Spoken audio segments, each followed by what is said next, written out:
एक दूर दराज गांव में, जो पहाड़ों और घने जंगलों से घिरा हुआ था, लियम नाम का एक बहादुर लड़का, जिसकी आंखें चमकीली हरी थीं, और एलेना नाम की एक जिज्ञासु लड़की, जिसकी आंखें उज्जवल नीली थीं, रात की रोमांचक खोज पर निकले। जब शाम का साया गहरा होने लगा, लियम ने दृढ़ता से अंधेरे जंगल की ओर देखा, जबकि एलेना एक तंग रास्ते पर आत्मविश्वास से चलती हुई अपनी खिलखिलाती मुस्कान से आसपास के साए को रोशन कर रही थी।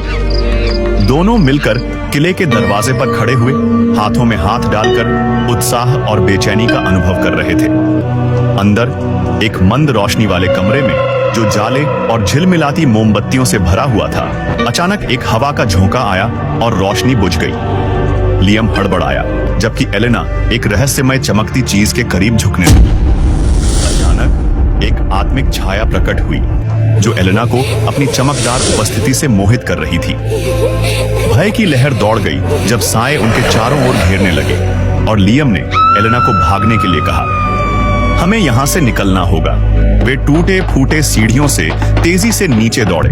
दिल तेजी से धड़क रहा था, और बाहर आकर वे चांदनी में गले मिले, जहाँ चमकती हुई तितलियां उड़ रही थीं। सुबह की रोशनी के साथ एलेना गांव के किनारे खड़ी रही। अपनी खोज पर विचार करते हुए उसके होंठों पर एक हल्की मुस्कान थी। वह जानती थी कि किले की फुसफुसाहटें हमेशा उसके दिल में जीवित रहेंगी, एक ऐसी यादगार कहानी के रूप में जो हमेशा उसकी आत्मा को जागृत करती रहेगी।